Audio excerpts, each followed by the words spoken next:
الفاتحة.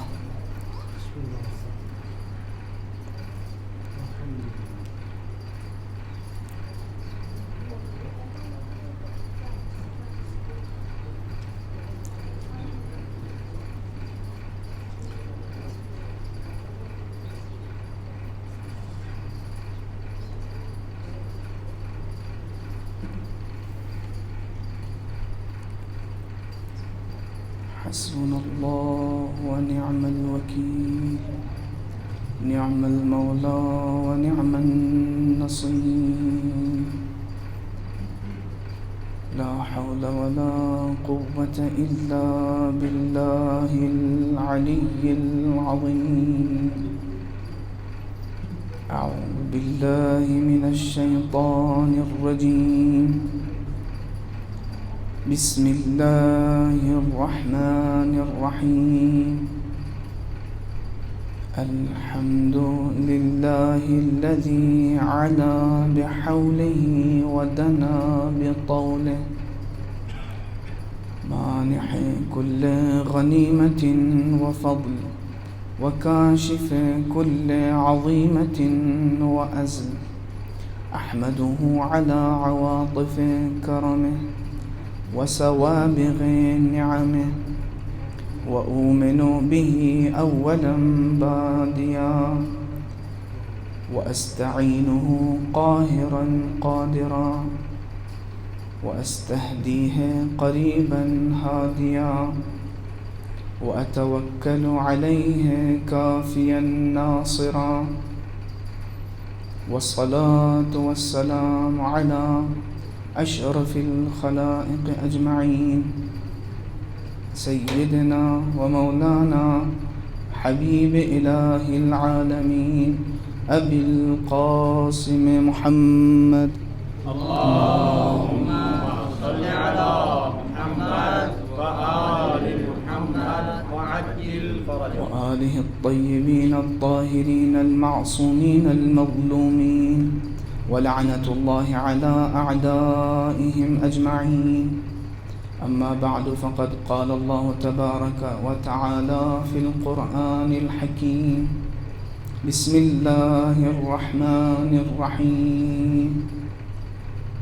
ولقد كرمنا بني آدم وحملناهم في البر والبحر، ورزقناهم من الطيبات، وفضلناهم على كثير ممن خلقنا تفضيلا.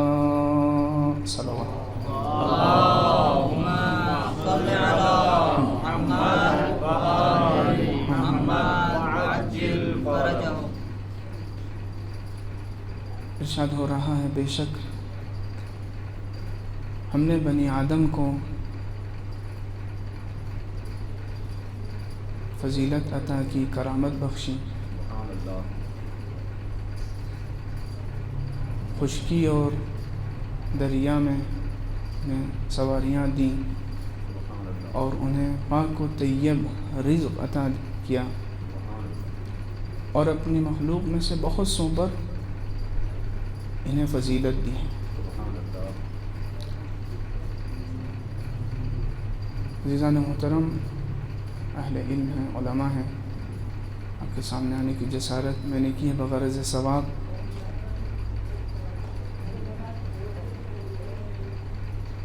سرکار رسول حضرت ختمی مرتبہ محمد مصطفیٰ صلی اللہ علیہ وسلم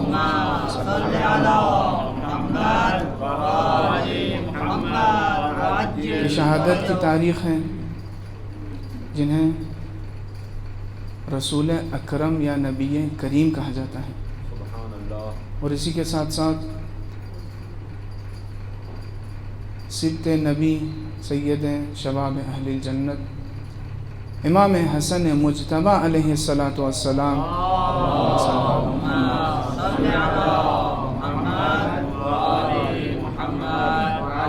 کی شہادت کی بھی تاریخ ہے، جنہیں کریم اہل بیت کہا جاتا ہے۔ اور آخر سفر روایت کے مطابق امام رؤوف غریب الغربا حضرت امام علی ابن موسیٰ الرضا علیہ الصلاۃ والسلام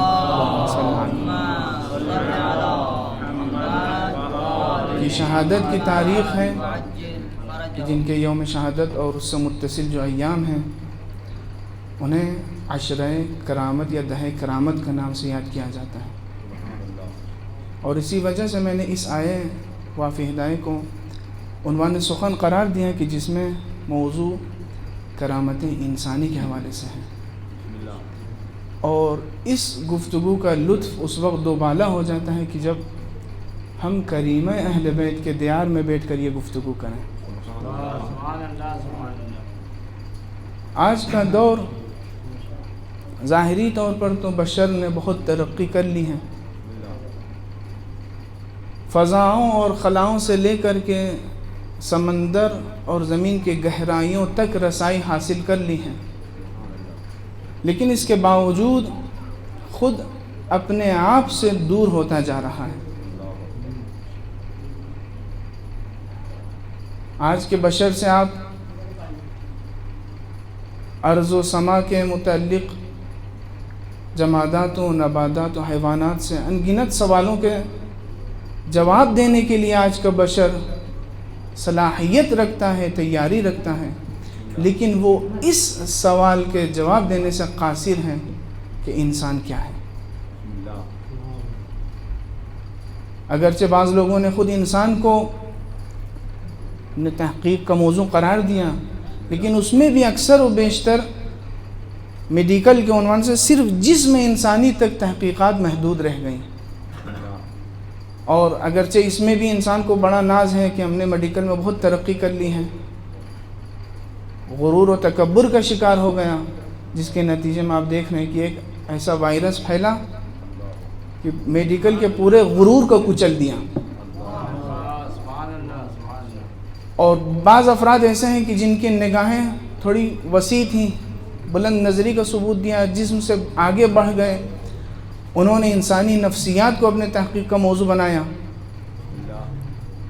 لیکن ان میں بھی مشکل یہ تھی کہ چونکہ مادی نقطۂ نگاہ سے انسان کو دیکھا، تو انہوں نے بھی اپنے تحقیق میں کسی نے یہ بیان کر دیا کہ نفس انسانی صرف شہوات میں محدود ہے، کسی نے یہ بیان کر دیا کہ انسان کام کرنے کی اور کمانے کی ایک مشین ہے، اور کسی نے یہ کہہ دیا کہ انسان ہی ہے کہ جو کائنات کا محور ہے، اور یہ کہہ کر خالق انسان سے ہی انکار کر دیا.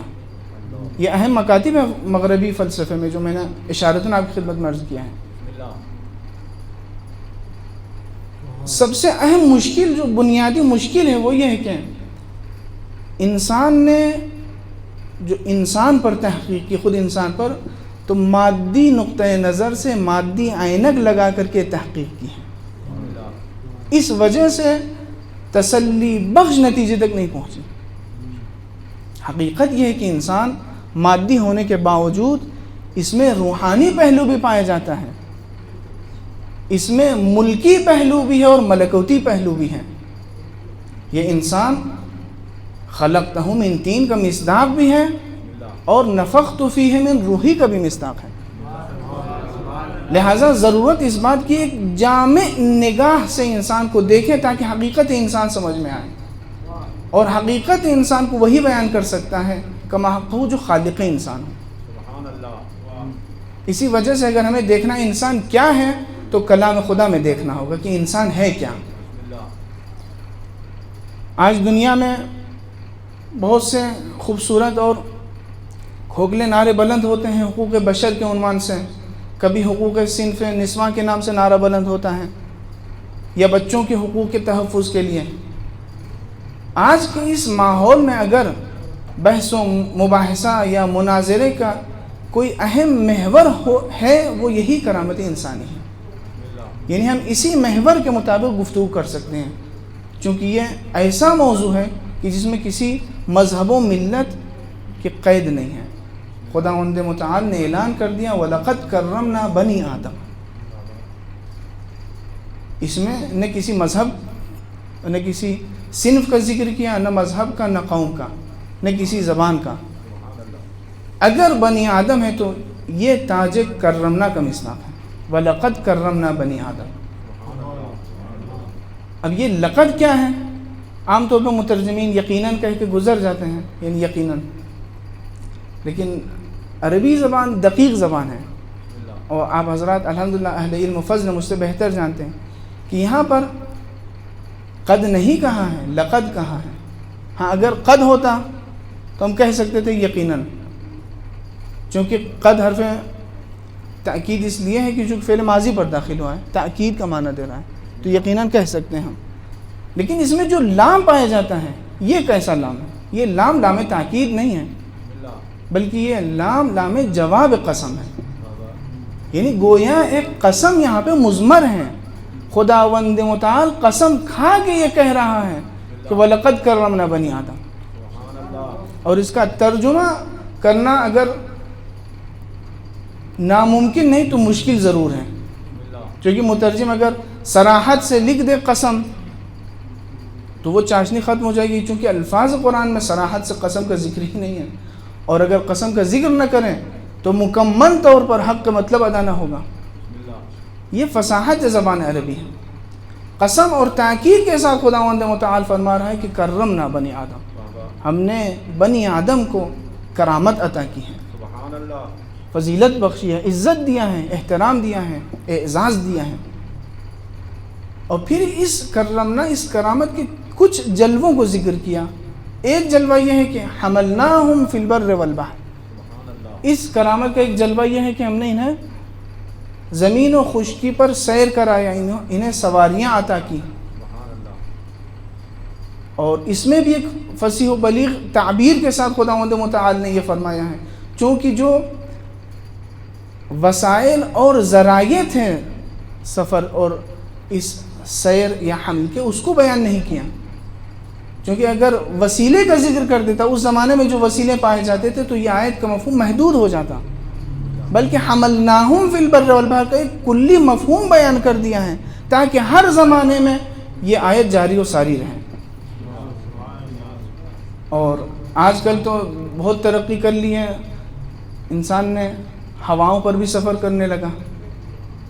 بہرحال یہ بھی حملناہم کا ایک مصداق ہے، اور اس میں جو ایک لفظ قابل غور ہے وہ حملناہم، یعنی ہم نے انہیں سوار کرا۔ یہ حملنا، اس میں بھی ایک لطف پایا جاتا ہے کہ انسان اگر ترقی بھی کر لے اور مختلف ذرائع سفر کے وسائل پیدا کر لے تو اپنے اس ترقی پر، اپنے اس ٹیکنالوجی پر غرور نہ کریں، ورنہ نہ جانے ایک لمحے میں ایک ایسا حادثہ رونما ہو سکتا ہے کہ جس سے یہ وسیلہ بھی ختم ہو جائے اور وسیلے پر سوار بھی ختم ہو سکتا ہے۔ بلکہ اگر انسان اس خالق کو مد نظر رکھ کے سفر کرتا ہے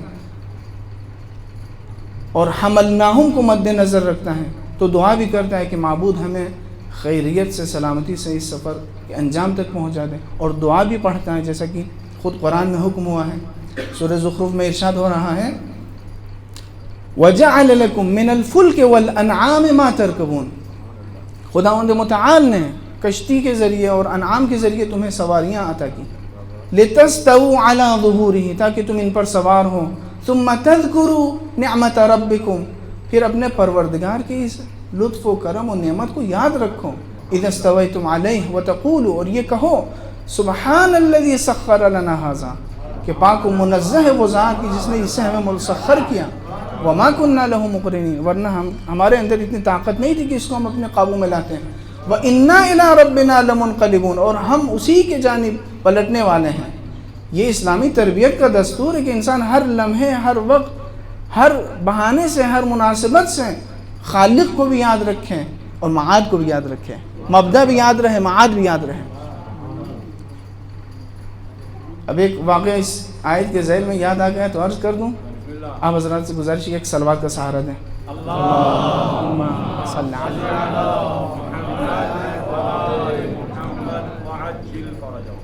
یہ ایک مسافر کا گزر ایک ندی سے ہوا، اس نے چاہا کہ کچھ دیر، دور کا سفر تھا، کچھ دیر بیٹھ کے سستا لیا جائے، ندی کے کنارے بیٹھ گیا اور پانی جاری، پانی بہہ رہا تھا، اس نے پاؤں کو پانی کے اندر ڈال دیا تاکہ تھکن بھی دور ہو جائے اور اس شفاف و زلال پانی سے بھی لطف اندوز ہوا جا سکے۔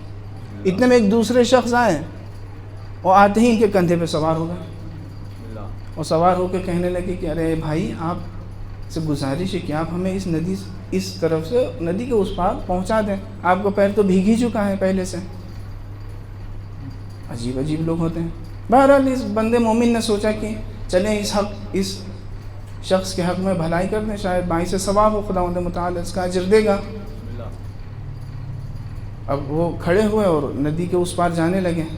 اب وہ جو اوپر سوار تھے انہوں نے سوچا کہ اب ہم کچھ مستحبات پر بھی عمل کر لیں، اور یہ آیت کی تلاوت انہوں نے شروع کر دیا، سبحان الذی سخر لنا ھذا وما كنا له مقرنین۔ اب اس زمانے میں جو سواریاں ہوتی تھیں، گھوڑے، خچر، اونٹ یا گدھے، اس پر بیٹھنے پر انسان یہ پڑھتا تھا۔ اب ان سے برداشت نہ ہوا، اب تک تو برداشت کر لیا لیکن اب برداشت نہ ہوا۔ اب انہوں نے بیچ ندی میں انہیں زمین پر پانی کے اندر پھینک دیا اور کہا کہ آپ یہ پڑھیے، وَقُلْ رَبِّ أَنزِلْنِي مُنزَلًا مُبَارَكًا وَأَنْتَ خَيْرُ الْمُنزِلِينَ۔ ایک صلوات پڑھیں محمد والوں۔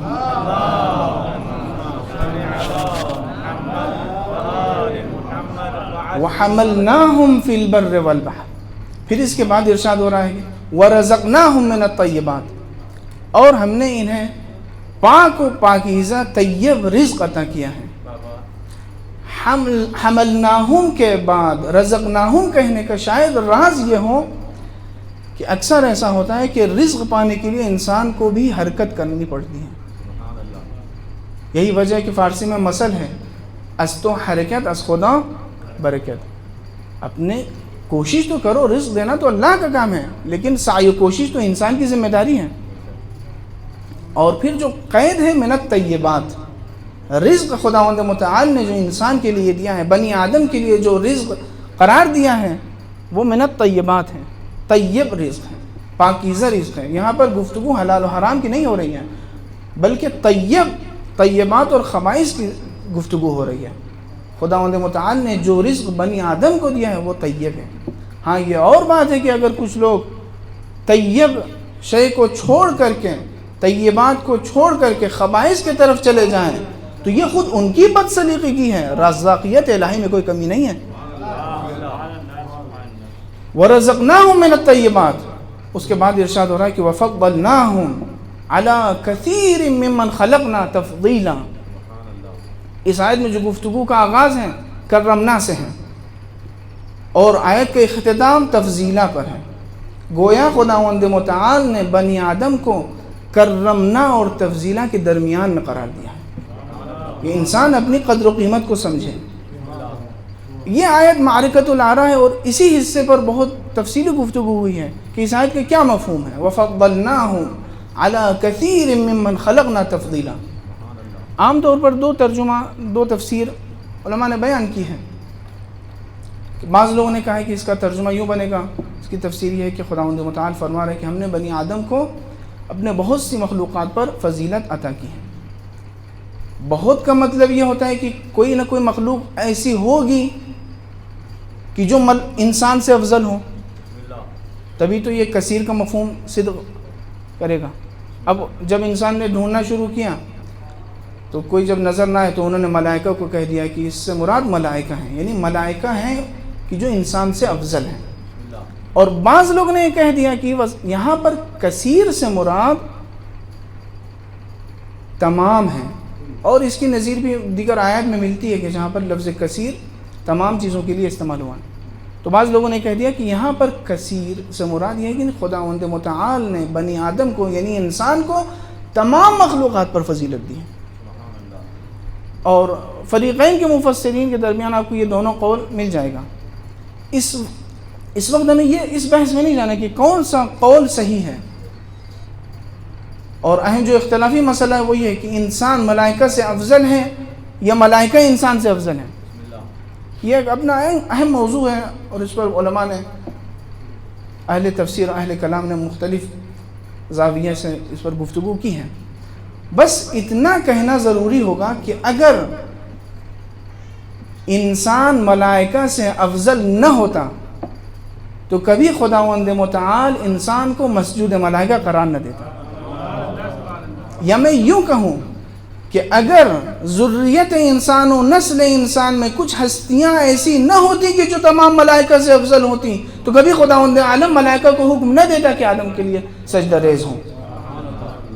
تو کچھ ہستیاں یقیناً ہیں ایسی کہ جو ملائکہ سے افضل ہیں. یہ روایت ہے، اس سے مشابہ اہل سنت میں بھی روایت ملتی ہے.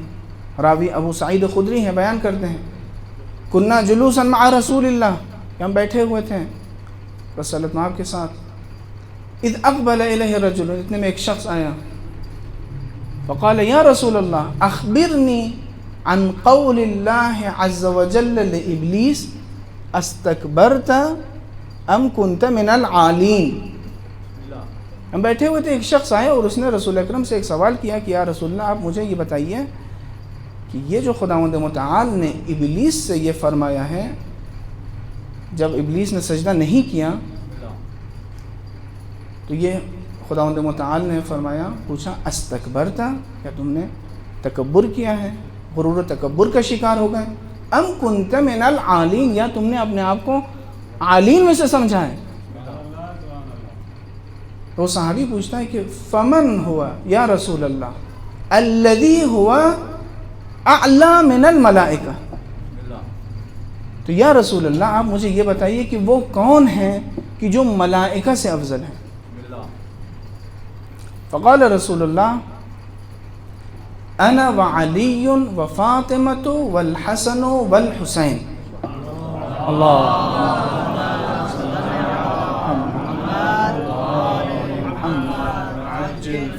کہ تم پہچاننا چاہتے ہو کہ یہ کون ہیں. پھر حضرت نے پنجتن کا نام لیا اور فرمایا کننا فی سرادق العرش، کننا فی ہم عرش کے سراپردہ میں تھے. یہ کب کی بات ہے؟ حضرت فرماتے ہیں قبل، ایک صلوات پڑھیں محمد وعلی محمد، اللہم صلی علی محمد، قبل ان یخلق اللہ عز وجل آدم بألف عام، کہ خداوند متعال قبل اس کے کی آدم کو خلق کرے اس سے 2000 سال قبل. کننا فی سرادق العرش، ہم عرش کے سراپردہ میں تھے. اس کا کیا مفہوم ہے ہم نہیں سمجھ سکتے. نسبح اللہ، ہم اللہ کی تسبیح میں مصروف تھے. وَتُسَبِّحُ الْمَلَائِكَةُ بِتَسْبِيحِنَا، جب ہم نے اللہ کی تسبیح کی تو اس تسبیح سے ملائکہ نے تسبیح کا سلیقہ سیکھا اور وہ بھی تسبیح خدا کرنے لگے. فَلَمَّا خَلَقَ اللَّهُ آدم، جب خداوند متعال نے آدم کو خلق کیا، أَمَرَ الْمَلَائِكَةَ أَنْ يَسْجُدُوا لَهُ، اس وقت ملائکہ کو یہ حکم دیا کہ آدم کے سامنے سجدہ کریں. وَلَمْ يَأْمُرْنَا بِالسُّجُودِ، لیکن خداوند متعال نے ہمیں یہ حکم نہیں دیا. ہم اس حکم سے مستثنا ہیں، ہمارا شمار عالین میں سے ہوتا ہے. لہٰذا اس آیت میں جو ذکر عالین کا ہے اس سے مراد ہم ہیں. اللہم صلی علی محمد.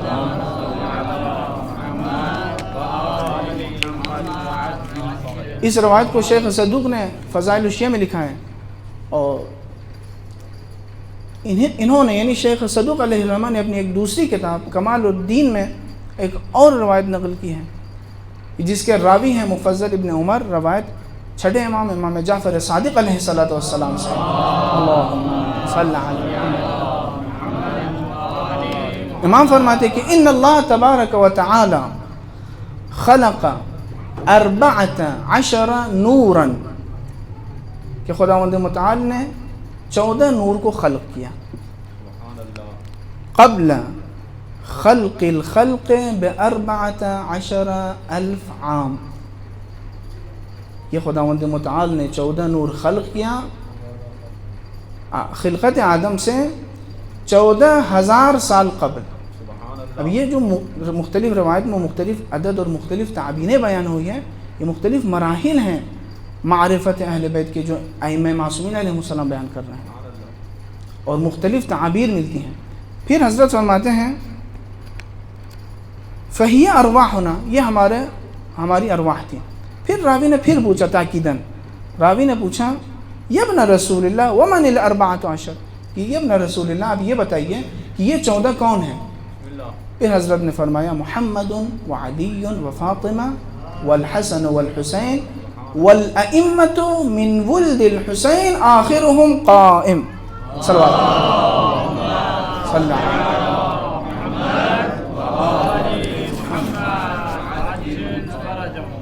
وفضلناهم على كثير ممن خلقنا تفضیلا۔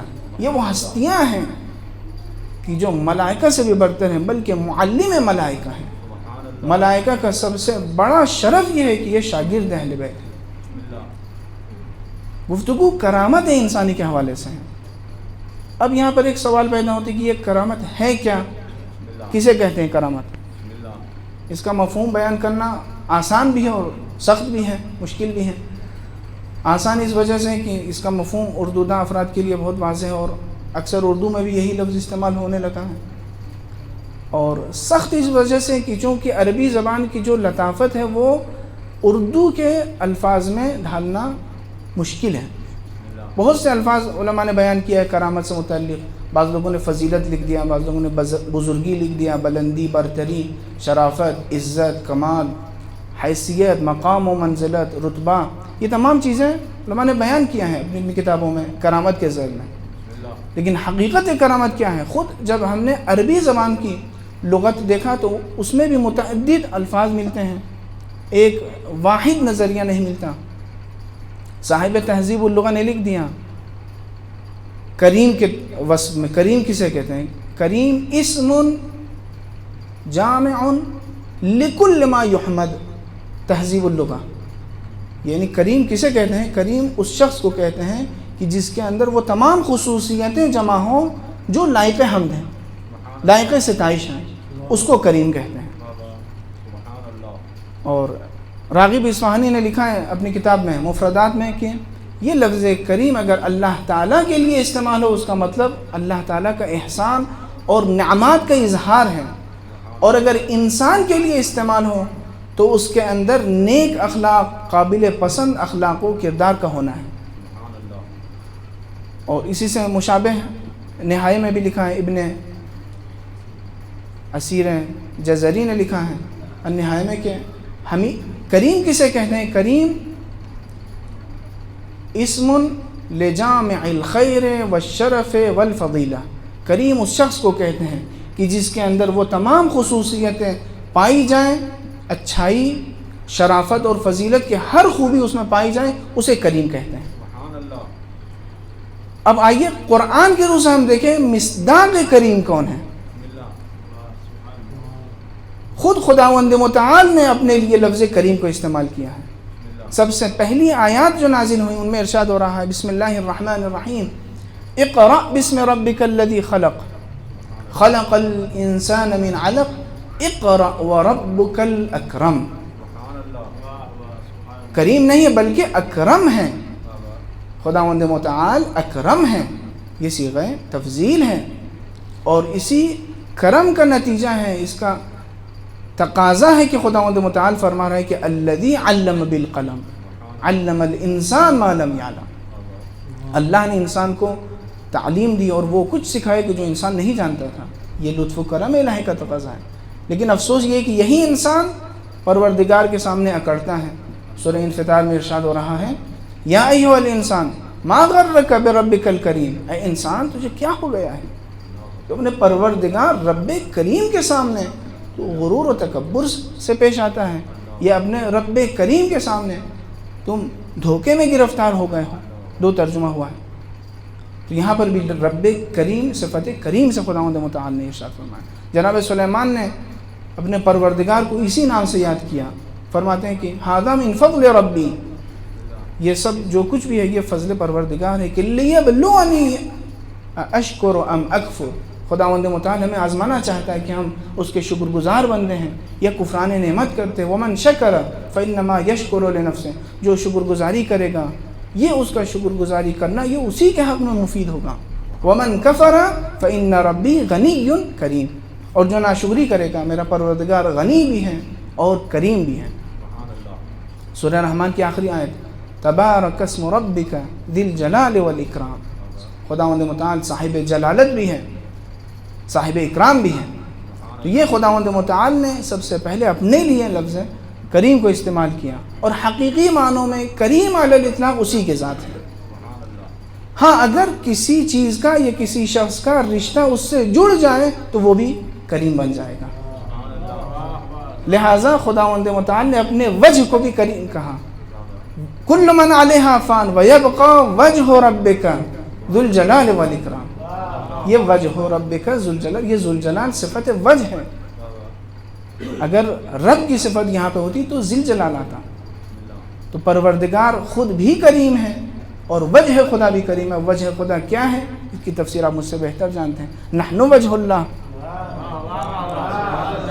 اور خداوند متعال کا عرش بھی کریم ہے. لا الہ الا ہوا رب العرش الکریم. یہاں پر بھی چونکہ کریم مجرور ہے لہذا صفت عرش کی ہے.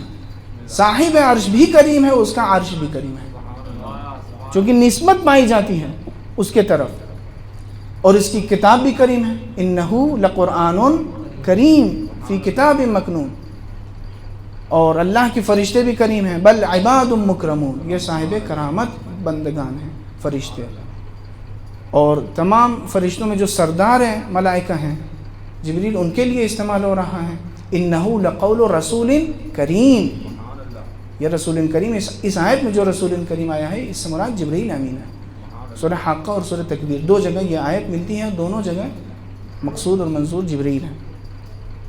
اور انبیاء کرام، ہم خود ہی کہتے ہیں انبیاء کرام، کرام جمع ہے کریم کی. جیسے کہ جناب موسیٰ کے لیے ارشاد ہو رہا ہے وَلَقَدْ فَتَنَّا قَبْلَهُمْ قَوْمَ فِرْعَوْنَ وَجَاءَهُمْ رَسُولٌ کریم. یہ جناب موسیٰ کی صفت. تو انبیاء بھی کریم ہیں. نہ صرف یہ کہ انبیاء کریم ہیں بلکہ قابل غور مسئلہ ہے، میں قرآن کی روح سے عرض کرنا چاہتا ہوں کہ بلکہ اگر کوئی نبی کسی کے ہدایت کے لیے کوئی خط لکھ دے قرآن کی روح سے وہ خط بھی کریم ہو جائے گا. سورہ نمل میں یا ایھا الملأ، بلقیس کی زبانی، یا ایھا الملأ انی القی الی کتاب کریم. یہ کلام تو بلقیس کا ہے لیکن خدا کو اتنا پسند آ گیا کہ اسے قرآن میں جگہ عنایت دے کر قیامت تک کے لیے باقی رکھ دیا. یا ایھا قالت یا ایھا الملأ انی القی الی کتاب کریم انہ من سلیمان و انہ بسم اللہ الرحمن الرحیم اللہ تعلوا علی واتونی مسلمین. اور بلقیس کون تھی؟ کافرہ تھی نا. جب جناب سلیمان نے خط لکھا ہے اس وقت کی بات ہو رہی ہے، اس وقت یقیناً کافرہ تھی چونکہ ہدایت کی دعوت دی جا رہی ہے، اسلام لانے کی دعوت دی جا رہی ہے. وَصَدَّهَا مَا كَانَتْ تَعْبُدُ مِن دُونِ اللَّهِ إِنَّهَا كَانَتْ مِن قَوْمٍ كَافِرِينَ. قوم کفار میں ان کا شمار تھا. میں ایک جملہ کہنا چاہتا ہوں، بلقیس کافر تو تھی لیکن اتنی معرفت تھی کہ اگر کوئی نبی کوئی خط لکھ دے، کوئی نوشتہ لکھ دے کسی کے ہدایت کے لیے تو وہ نوشتہ کریم کہلائے. نہ جانے کیسے مسلمان تھے جنہوں نے نبی کریم کو نوشتہ لکھنے سے روک دیا.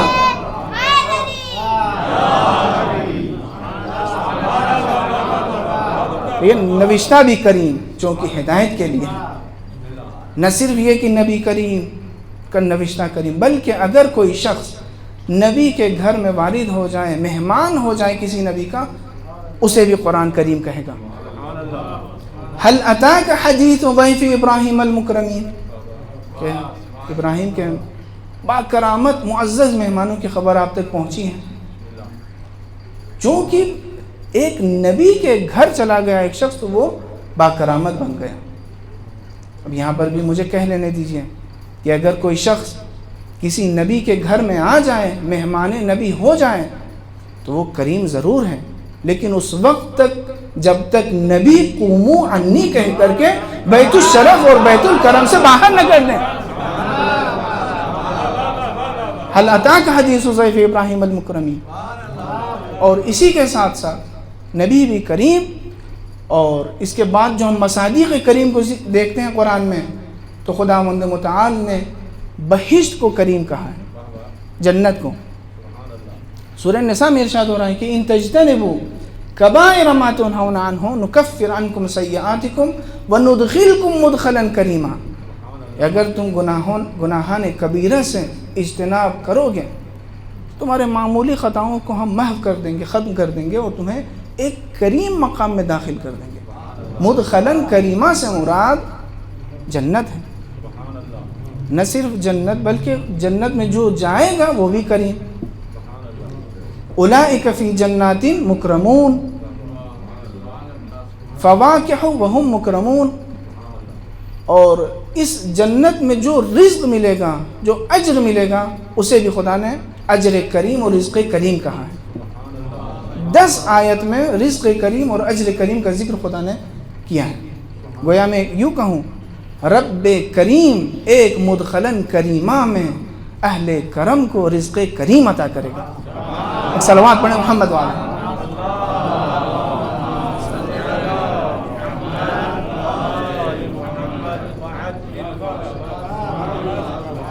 کرامت کی مختلف تقسیمیں بیان ہوئی ہیں. بعض علماء نے بیان کیا ہے کہ کرامت ایک ذاتی کرامت ہے، ایک اکتسابی کرامت ہے. ذاتی کرامت وہ ہے کہ جو انسان نے خود عطا کیا ہے بغیر اس کے کہ وہ شخص اس کرامت کو حاصل کرنے کے لیے کوئی کوشش کرے. مثال کے طور پر یہی کہ انسان کو اللہ نے مسجد ملائکہ قرار دیا.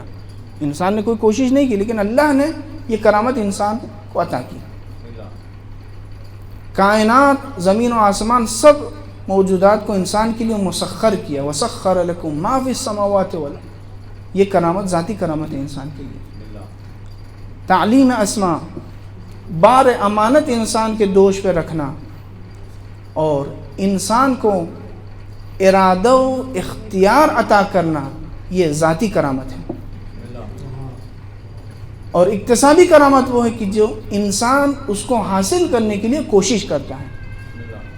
ایک طولانی فہرست ہے کہ کون کون سی چیزیں ہیں کہ جن کے ذریعے انسان اس کرامت اکتسابی تک پہنچ سکتا ہے، اور اس کرامت تک پہنچنے میں کیا کیا رکاوٹیں ہیں، کیا کیا موانع ہیں. گفتگو طولانی ہو جائے گی. میں صرف ایک معیار آپ کی خدمت میں یہاں پر بیان کرنا چاہتا ہوں. جو کرامت اکتسابی کا معیار خدا نے بیان کیا ہے وہ تقوی ہے. ان اکرمکم عند اللہ اتقاکم. کہ اگر دیکھنا چاہتے ہیں کہ کس کا مقام اللہ کے نزدیک زیادہ بلند ہے، کس کی فضیلت اللہ کے نزدیک زیادہ ہے، تو ہمیں یہ دیکھنا ہوگا کہ کس کا تقوی زیادہ ہے. یہ ایک کلی قانون خداوند متعال نے بیان کر دیا. اور اس میں بھی یہ نہیں فرمایا کہ ان المکرمین عند اللہ المتقین مثلا، بلکہ لفظ اتقا استعمال کیا ہے کہ جس میں تفضیل پائی جاتی ہے. یعنی ہر انسان جس مرحلے پہ بھی ہے وہ کوشش کرے کہ تقوی کے جس مرحلے میں بھی ہے اس میں آگے بڑھنے کی کوشش کرے. کوئی آخری حد نہیں ہے اس کی، لہٰذا لفظ اتقا استعمال کیا. اور یہی فضیلت کا بھی معیار ہے. ممکن ہے دنیا والے کسی بھی ملاک کے مطابق کسی کو بافضیلت سمجھیں، لیکن اگر ہم یہ دیکھنا چاہتے ہیں اللہ کے نزدیک فضیلت کس کی زیادہ ہے تو یہی ملاک اور معیار ہے. دنیا جسے عزت دے دیں، دنیا جسے عزیز کہیں، دنیا جسے رضی اللہ کہہ دیں، یہ کہنا ملاک نہیں ہے. ملاک یہی ہے کہ ہم دیکھیں عند اللہ کس کا مقام کیا ہے. ورنہ وَمَن يُهِنِ اللَّهُ فَمَا لَهُ مِن مُكْرِمٍ. اگر کسی کا مقام اللہ کے نزدیک بلند نہیں ہے، جس کو خداوند متعال پستی میں گرفتار کر دیتا ہے، اب کوئی شخص نہیں ہے کہ جو اسے عزت عطا کر سکے. وَمَن يُهِنِ اللَّهُ فَمَا لَهُ مِن مُكْرِمٍ. اور ایک اور تقسیم کے تحت علماء نے بیان کیا ہے کہ کرامت کی ایک قسم ہوتی ہے تکوینی کرامت اور ایک قسم ہوتی ہے تشریعی کرامت. تکوینی کرامت وہی کہ جو خلقت میں انسان نے اللہ کو وہ فضیلت، وہ برتری، وہ شرف عطا کیا ہے. یہ خود انسان کی خلقت، الذی خلقک فسواک فعدلک، مستوی القامہ بنانا انسان کو. خلقنا الانسان فی احسن تقویم، یہ تکوینی کرامت ہے. یعنی انسان کے اعضاء و جوارح کو خداوند متعال نے اس انداز میں بنایا ہے کہ وہ اپنے رزق کے لیے بھی رزق کے سامنے اپنے سر کو نہ جھکائیں، بلکہ ہاتھ کے ذریعے رزق کو اپنے دہن تک لے جائیں، چونکہ یہ کرامت انسانی کے خلاف ہے کہ یہ سر رزق کے سامنے، مادی رزق کے سامنے جھک جائے. یہ تکوینی کرامت ہے. اور تشریعی کرامت یہ ہے کہ جو دین اور شریعت کے مسائل ہیں، ان تمام مسائل میں جو بنیاد اور محور ہے وہ یہی کرامت ہے، چاہے وہ اعتقادی مسئلہ ہو یا اخلاقی کوئی مسئلہ ہو یا فقہی کوئی حکم ہو. تمام مسائل میں محور اور ملا کے ہی کرامت انسانی ہے. اعتقادات میں جو سب سے اہم مسئلہ ہے وہ مسئلہ توحید ہے. انسان کو اللہ نے شرک اور بت پرستی سے روکا ہے. اس کی وجہ یہ ہے کہ خدا کو یہ گوارا نہیں ہے کہ یہ سر کسی بت کے سامنے، کسی شجر و حجر کے سامنے جھکے. یہ تو صرف اس باری تعالی خالق حقیقی کے سامنے جھکنے کا حقدار ہے. اور اخلاقیات میں بھی تمام جو محور ہے وہ کرامت انسانی. کسی انسان کو یہ حق نہیں ہے کہ وہ اپنے آپ کو ذلیل کرے یا کسی اور کو ذلیل کرے. اسلام نے یہ اجازت نہیں دی ہے. کرامت انسانی ہر حال میں مد نظر ہے. اور احکام شرعی میں بھی آپ دیکھ لیجئے، قابل غور مسئلہ ہے. اس وقت اتنی فرصت نہیں ہے کہ جزئیات کو آپ کی خدمت میں بیان کریں، آپ حضرات مجھ سے بہتر جانتے ہیں. بس ایک حافظ شیرازی کا ایک شعر ہے جو یہاں پر بہت حسین انداز سے انہوں نے بیان کیا ہے. وہ بیان کرتے ہیں دین اور شریعت اور کرامت کا جو رابطہ ہے، اس میں بیان کرتے ہیں کہ ہمیں لطف و کرامت است شرع یزدانی، حاشا جفا نبود شیوه دین پروری. ہمیں لطف و کرم است شرع یزدانی، کہ شریعت میں جو تمام دار و مدار ہے وہ کرامت اور لطف پروردگار کے دار و مدار پہ ہے. اور تمام کرامتوں میں جو سب سے اہم کرامت پائی جاتی ہے وہ کرامت نبوت ہے. یعنی جتنی نعمتیں اللہ نے انسان کو عطا کی ہیں، کوئی نعمت نہیں ہے کہ جو اس نعمت کا مقابلہ کر سکے. آدم سے لے کر کے قیامت تک سب سے بڑی کرامت اللہ نے جو انسان کو عطا کی ہے وہ بعثت نبی کریم حضرت محمد مصطفیٰ صلی اللہ علیہ وسلم.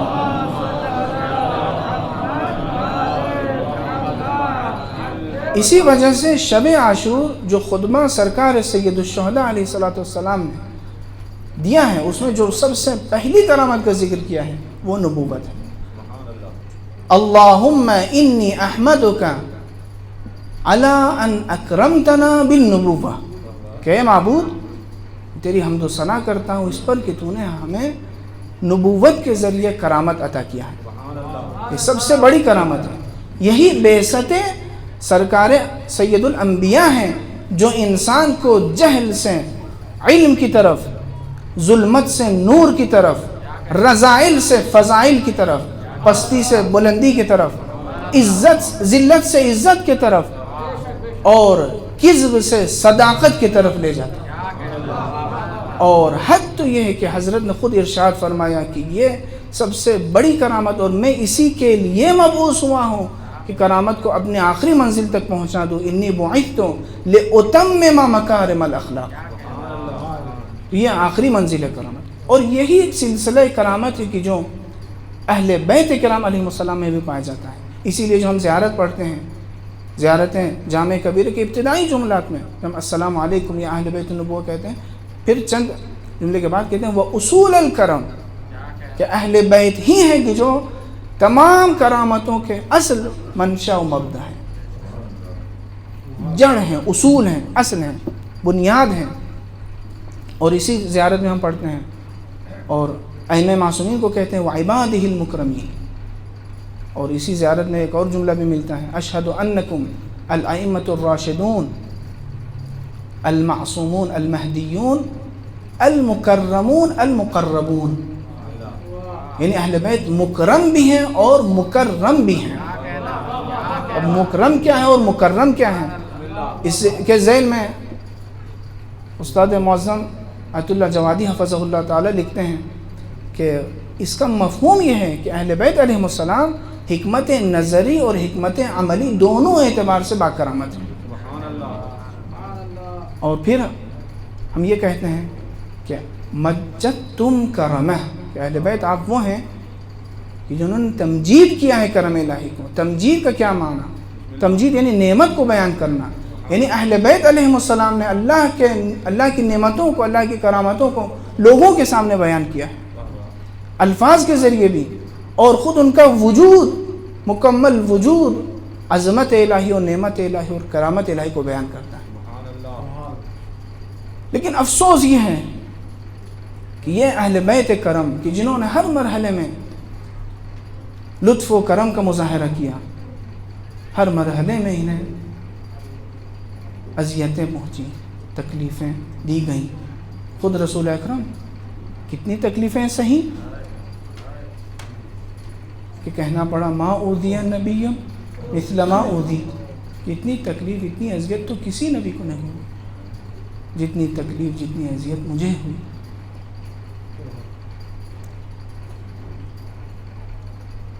کس کس کا ذکر کیا جائے، مصیبتوں کی شب ہے۔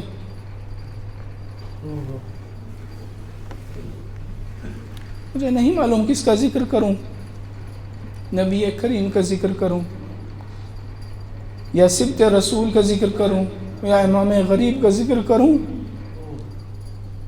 لیکن میں چاہتا ہوں غریب مدینہ کا ذکر کروں، اس امام غریب کا ذکر کروں کہ جو اپنے وطن میں ہی رہ کر غریب ہے، ایسا غریب امام کہ جو اپنے نانا کے مدینے میں بھی غریب ہے، وہ مظلوم امام جو مسجد النبی میں بھی غریب ہے، وہ امام کہ جو اپنے مادر گرامی کے ساتھ کوچہائے بنی ہاشم میں بھی غریب ہے، وہ غریب امام جو اپنے چاہنے والوں کے درمیان بھی رہ کر غریب ہے، وہ امام کہ جو اپنے گھر میں بھی غریب ہے۔ ہائے وہ غریب امام کہ جس کی تشییع بھی غربت سے ہوئی، کہ جس کا مزار بھی آج تک غربت میں ہے۔ امام حسن مجتبیٰ کا ذکر کرنا چاہتا ہوں۔ کم سنی کا عالم ہے کہ جب نانا کا سایہ سر سے اٹھا، وہ شفیق نانا کہ جنہوں نے کبھی گود میں سوار کیا، کبھی دوش پہ سوار کیا، جب نانا کا سایہ اٹھا تو دل میں خیال تو آیا ہوگا کہ ابھی لوگ آئیں گے تسلی دینے کے لیے، پرسے کے لیے لوگ آئیں گے، لیکن ہائے امت کس انداز سے آئی تو کیا حالت تھی۔ گھر کو جلانے کے لیے لوگ آ گئے، آگ لکڑی لے کے جمع ہو گئے، اس گھر کو جلائیں گے۔ جزاکم ربکم خیر الجزا۔ انسان کو جتنی بھی مصیبتیں پہنچتی ہیں، جتنی بھی مشکلات کا شکار ہوتا ہے، لیکن جب وہ گھر میں آتا ہے تو وہ چاہتا ہے کہ کچھ سکون حاصل کر لو، لیکن ہائے میرا امام گھر میں آنے کے بعد بھی مظلوم، اور شریک حیات نے ہی زہر دغا سے شہید کیا۔ زہر کا جب اثر جسم مبارک پہ ہوا اور امام نے ایک مرتبہ تشت کو بلایا، پیاس کا غلبہ ہوا، پانی طلب کیا، پانی جب امام کی خدمت میں پیش کیا گیا تو ایک مرتبہ کیا منظر تھا، جگر کے ٹکڑے تشت میں گرنا شروع ہو گئے۔ اتنے میں شہزادی جناب زینب آنے لگی۔ عجب نہیں، امام حسن مجتبیٰ نے کہہ دیا ہو کہ اس تشت کو چھپا دیا جائے، کہیں زینب نہ دیکھ لے، کیونکہ رویہ اہل بیت کا یہی رہا ہے۔ جب باپ کے سر اقدس پہ ضربت لگی مسجد کوفہ اور گھر کی جانب روانہ ہوئے، بیت الشرف کے قریب جب پہنچے تو کہا اے بیٹے مجھے زمین پہ کھڑا کر دو، میں خود سے چلوں گا، کہیں زینب مجھے اس حالت میں نہ دیکھ لے۔ عجب نہیں، امام حسن مجتبیٰ نے بھی تشت کو چھپانے کا حکم دے دیا ہو، لیکن ہائے غضب ہو گیا، زینب نے تشت میں بھائی کے جگر کے ٹکڑے دیکھا۔ میں کہوں گا اے شہزادی یہ مدینہ ہے، آپ کے بھائی کے جگر کے ٹکڑے بھی آپ نے تشت میں دیکھا، لیکن آئے کوفہ و شام میں آپ تشت میں اپنے بھائی کا کٹا ہوا گلا بھی دیکھیں گی۔ اجرکم علی اللہ۔ خداوند متعال ان آوازوں پہ رحمت نازل کرے۔ وہ وقت بھی آیا کہ جب بنی ہاشم جنازہ لے کے گھر سے نکلے، ہائے کیسی تشییع! آپ کو معلوم ہے پنجتن پاک علیہ السلام سے صرف یہ واحد جنازہ ہے جس کی تشییع ہو رہی ہے، لیکن ہائے ظالموں کو یہ بھی گوارا نہ ہوا۔ امام حسن مجتبیٰ کریم اہل بیت، کریم کی تعریف بعض لوگوں نے یہ لکھا ہے کہ کریم اسے کہتے ہیں کہ جو سوال سے پہلے عطا کر دے، لیکن ہائے کریم اہل بیت کی آخری خواہش بھی پوری نہ ہو سکی۔ نواسے کو نانا کے پہلو میں دفن نہ ہونے دیا۔ جب جنازہ روضہ رسول کے قریب پہنچنے لگا تو ظالموں نے تیر بارانی شروع کر دی۔ امام کے جنازے پہ تیر پیوست ہو گئے۔ اب یہ جنازہ پھر گھر واپس آیا۔ خداوند متعال کسی بہن کو وہ منظر نہ دکھائے جو زینب نے دیکھا۔ کبھی آپ نے نہیں دیکھا ہوگا کہ ایک جنازہ گھر سے نکلے اور پھر گھر پہ واپس پہنچ جائے، لیکن ہائے زینب نے کس عالم میں دیکھا ہوگا کہ بھائی کا جنازہ پھر واپس آیا، تیروں کو نکالنا شروع کر دیا۔ میں کہوں گا اے شہزادی یقیناً بڑی سخت منزل ہے، بھائی کے جنازے پر بھی دشمن تیر بارانی کر دیں، لیکن ہائے یہ مدینہ ہے، لیکن ہائے کربلا، آپ کے بھائی کا لاشا ہوگا لیکن آپ پہچان نہ پائیں گی۔ انت اخی، ایک مرتبہ ایک ندا بلند ہوگی، واہ محمد واہ علی صلی علیک ملیک السماء وہذا حسین مرمل بالدماء مقطع الاعضاء۔